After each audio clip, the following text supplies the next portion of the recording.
I think we're ready. We'll see. Okay, so I'm gonna start reading.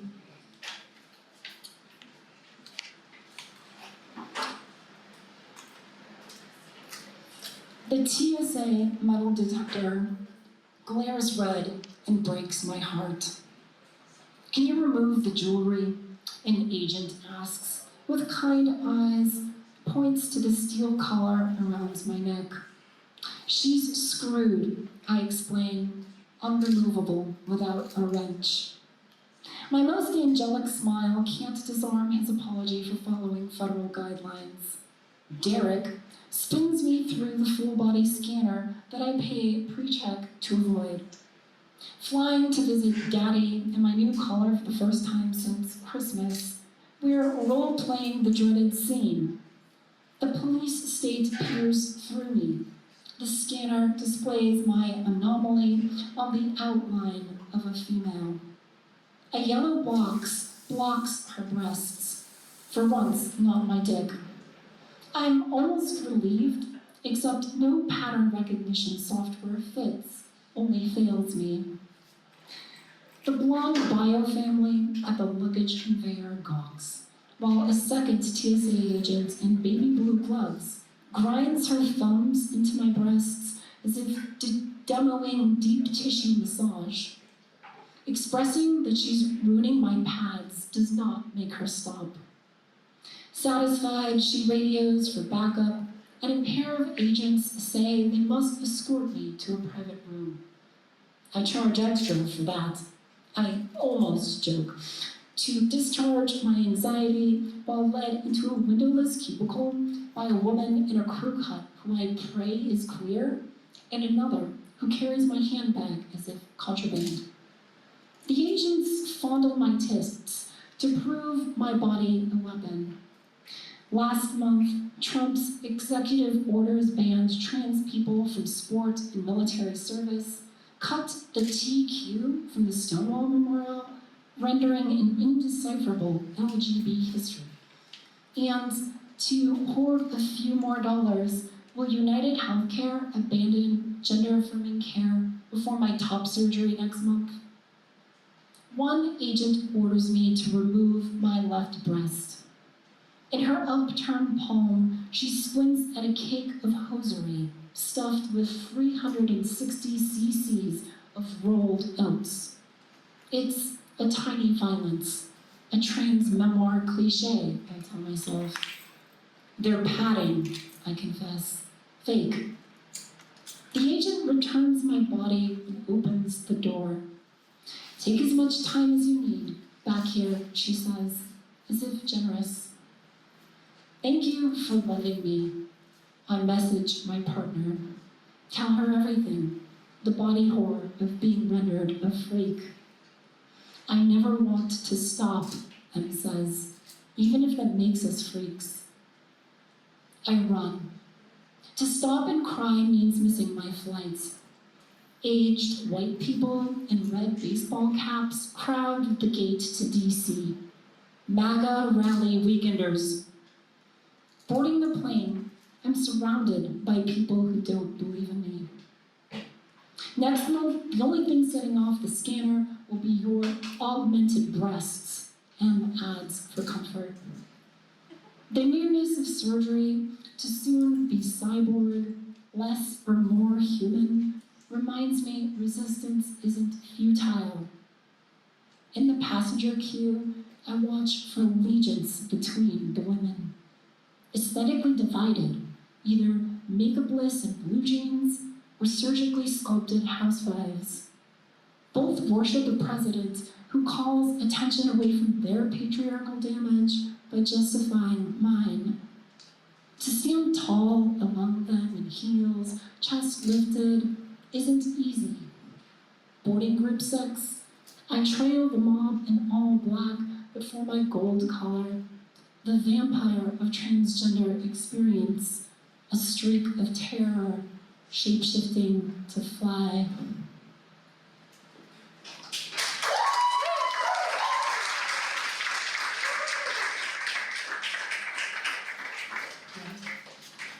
don't dispute them.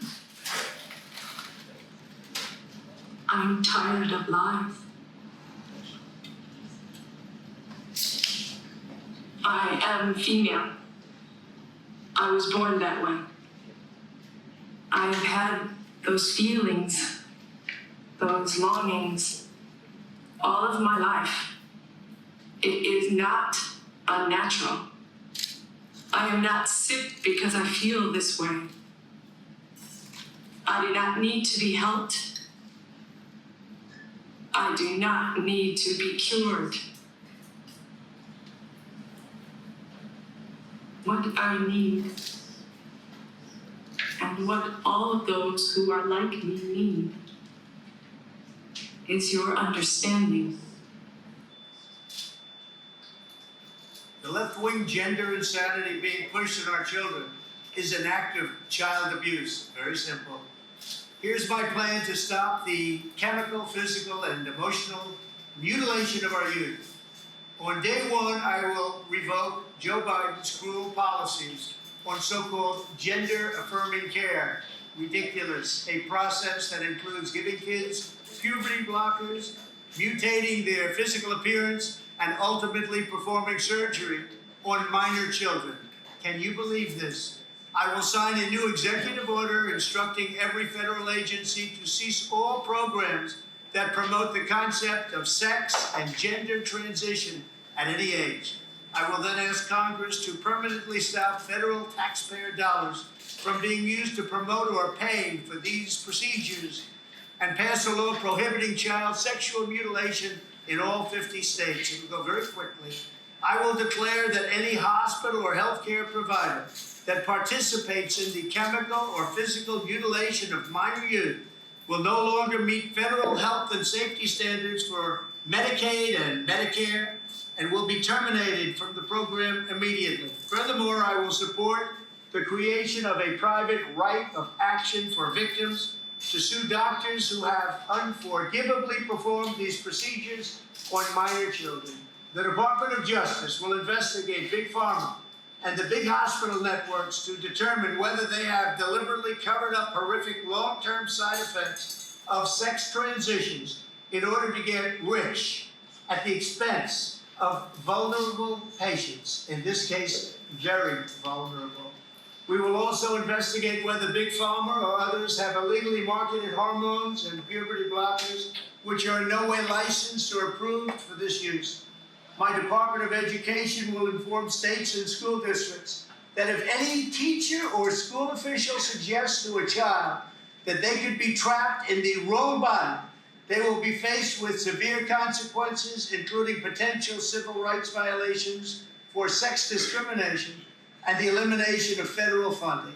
As part of our new credentialing body for teachers, we will promote positive education about the nuclear family, the roles of mothers and fathers, and celebrating rather than erasing the things that make men and women different and unique.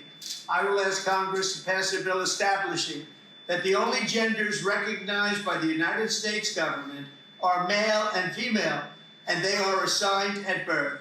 The bill will also make clear that Title IX prohibits men from participating in women's sports, and we will protect the rights of parents from being forced to allow their minor child to assume a gender which is new and an identity without the parents' consent. The identity will not be new, and it will not be without parental consent. No serious country should be telling its children that they were born with the wrong gender, a concept that was never heard of in all of human history. Nobody's ever heard of this, what's happening today. It was all when the radical left invented it just a few years ago. Under my leadership, this madness will end. Thank you very much.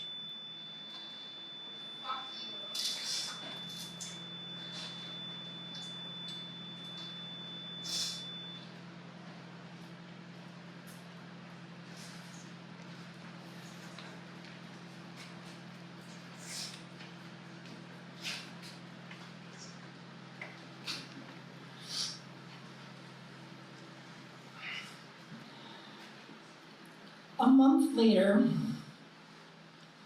Meredith and Scout suggest brunch at his apartment. My partners are exes, and cohabitating all together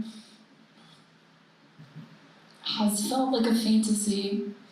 So after living out of my purse for 2 years, making the nightly shuffle from bed to bed, I barely notice M's teary eyes, too geeked when they suggest we let the waffles go cold and brave a family discussion.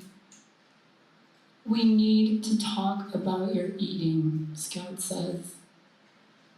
I laugh, literally ha, followed by a minute of uncontrollable chittering.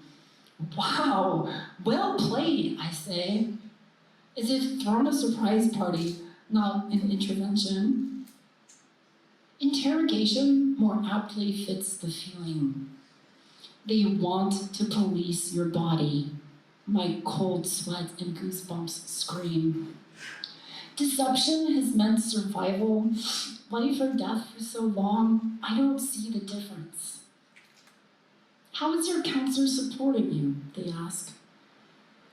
She isn't, I confess. My lifeline to letters of support that verify Crystal's decisions to revise her body aren't impaired by mental illness. I can't entrust Counselor Catherine with nuanced narratives of maladjustment, not because she isn't an ally, but to preserve an impossibly spotless record against the as impossible to please claims department of United Healthcare. My partners did their homework, report the facts of my body. Disordered eating appears more prevalent among trans people. Some of us cope against targeted legislation, violence, and fetishization through food, a field of bodily autonomy we can exercise freely. To be more or less. Boy muscle shed to bone. The magic mirror on my wall revealed skeleton as fresh start. Safety sans sex characteristics, and yes, my cowardice. My self-confidence too brittle to believe hormones alone could serve relief in the form of a juicy ass and thighs. Around the table, Scout and M each hold one of my hands, caught swinging between them with no promise of a stable future. I make commitments they believe I can keep. It's time, they say. We face the tower of soggy waffles. Maybe by faith we can. Thank you.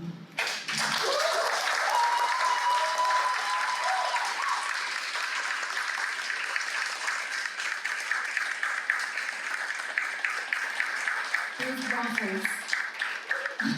We're making you waffles.